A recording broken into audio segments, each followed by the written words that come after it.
This is Bill Haley for the Facebook page called In Welfare, Transition to Competitive Charity.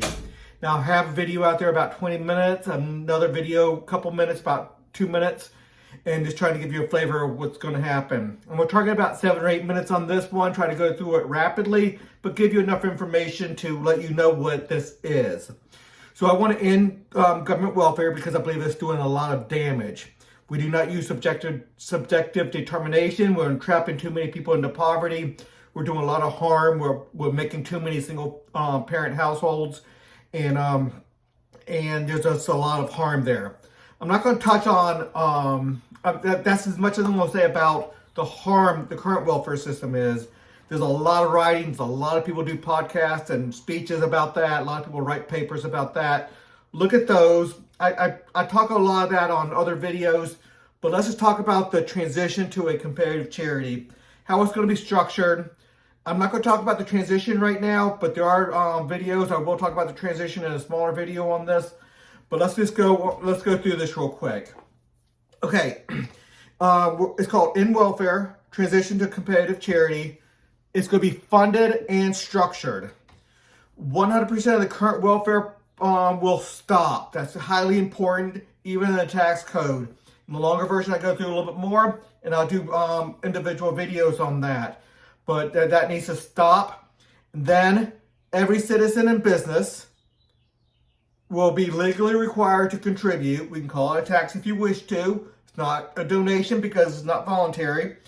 So they're required to contribute. We get rid of the tax, same amount or so.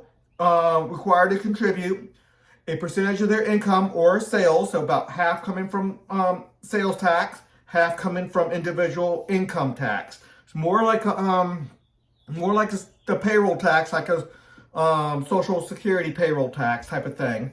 But so it's no deductions, no exemptions, no tax credits, all that stuff's gone. So we do that and we give it to the charity system. We give it to it in a certain way to achieve 5% of GDP. So roughly 2.5% of GDP on the sales side, 2.5% of on the sales tax type of side from the businesses, and 2.5% from the income. Now that's not exactly going to equate to 2.5% sales tax. It's not going to equate to 2.5% income tax, payroll tax. It's not going to be that exact same thing, but it needs to achieve 5% of GDP. So whatever those numbers are, that can be worked out. Everyone decides the Charitable Distribution Association in which to contribute. That matches their philosophy. There'll be about a dozen of these with different philosophies. All you need is 5% of your fellow citizens to gather together, and you can get your Charitable Distribution Association and have them have a certain philosophy of how they want to do charity. So you get to pick the one that you want with your philosophy. So you have to contribute, but you have a choice of which one to contribute with its own philosophy. CDAs will fund charities within all areas of need. Highly important. Now, let me talk about this real quick. 40% of your contributions have to go to the state, 40% local, and 20% federal. We'll get into that on a longer video. CDAs assign people in need to assessor organizations. So these are the caseworkers that match your charitable philosophy. The biggest portion of charitable philosophy comes from the caseworkers and what that means. And we're going to give caseworkers significant authority over the people that they assist so they can move them in the direction of out of dependency into independence, or at least interdependence. AOs, the caseworkers, assessor organizations, examine the entire family dynamic of the person in need. Now, within your charitable philosophy, this is where it really comes down to it. This is where you either help or you do harm. Okay, the AO subjectively determines. This is the biggest phrase. Subjectively determines the best path forward for every person. They get to determine that, and if they can't meet eye to eye, they cannot come into conclusion, that person in need can go to another CDA, but they might run out of people to go to, CDAs to go to, caseworkers to go to, a charitable philosophy that does not match what they're doing. So if they want to live an immoral lifestyle, being dependent and just not working and just trying to take and not willing to give back, you might end up running out of money out of those people that's willing to do that. So I doubt that's going to be successful. They might have to. They're going to have to come to a conclusion on the best path forward. The AO directs and has significant control over the goods and services from charities. So charities are going to be required to honor the caseworkers. They're going to be funded by the CDA and told to honor the caseworkers, saying what they get, what they don't get. A lot of times, a caseworker can be undermined if the charities just give, regardless of whether that person's on a good path or not. We want the person in need to be on a path to independence and not of continuing to be need societal help. So the AO directs and has significant control over the goods and services. So there is that leverage point to get that person in need to change their behavior, to put the education hours in, to put the work hours in. They will give them work to do. There's a lot of work to help the poor. There's a lot of work in helping the poor, from growing food to food processors to just doing a lot of things. There's a lot of work to help the poor. You can go fix somebody's house up. There's a lot of things you can do. So they will direct their goods and services for the cases that they manage. But the AO also directs the education and work of the people they manage. That's highly important. They can direct them to go work and to get an education. A lot of work and / education models they can create where they're learning on the job and doing and helping their fellow man. The work offsets charitable benefits. So they're not necessarily getting paid with cash. They get paid by the charitable goods.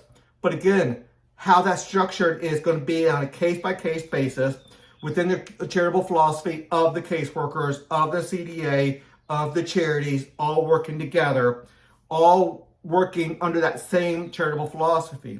So the left and the right, the conservatives and the liberals, the Christians, the Catholics, the Protestants, the Jewish population, the Muslim population, all of them are going to have a different philosophy. They want people that work with them. They don't have to be religious. They could be secular, but they need to be working under that same philosophy. Both the charitable giving, distribution association, the caseworkers, and the charities itself needs to be working under that philosophy and working together. It can be dynamic, but they need to be working together. Businesses may pay their contributions, that 2.5% of GDP, their portion of that out of sales tax, with products and services. Highly important to understand that, for example, a doctor's office, instead of paying money, they can pay with medical services, any healthcare services. They can utilize their ongoing business, their regular business, to do that. And many businesses can contribute with their regular services, food, and the like, which may be very dynamic. The business needs a CDA, a funding mechanism, to sign off on the worth. So that's to check abuse. We have a lot of different ways to check self-dealing and abuse. We have a lot of ways. It's built into the system. Every charitable regulatory organization, must establish a charity economy, which is in part a system that asks for charitable labor hours from those being assisted by charities. So if you're being assisted, they're going to be asking for you to help. Now, if you're a single mother, you have 5 kids, you can't go out and work because you have to take care of those children. Maybe you're babysitting somebody else's children, 2 additional children. Whatever the case may be, there's something that you could do to put back into the system. And maybe there's not, and maybe you're just a case where people have to, you're just getting assistance. Maybe that's the case, but that's subjective determination. the charity economy assist needs. So the charities assistant needs, the charity economy assist needs, all under the control of the caseworkers, all working within the charitable philosophy of the one that you choose. So if you choose one that's more Protestant or Catholic or Muslim or Jewish, you choose that one. And they all work together under those philosophies, under that secular philosophy if you wish. Several entire rating systems examine every part of the charity system, and the complete rating systems address fraud, abuse, self-dealing, any problems that you see in this system. A spotlight of the rating system can do two things. They can spotlight it and shame people to doing better, or they can actually put a rating floor and stop literal self-dealing. They will have significant power to stop real self-dealing, abuse, and corruption. Okay, a lot more can be seen on my website. I took out this one reform. Now, within my website, Haley2024.org, it has about a couple dozen different major reforms all integrated together. This one takes it out and just has that charity system by itself. So you have to understand that when you're looking at it within the website, it's more integrated. This Facebook page has it separated. Anyway, a lot more to see on my webpage. I'm going to try to break down this in many different ways and have smaller videos on many different points. Until the next video.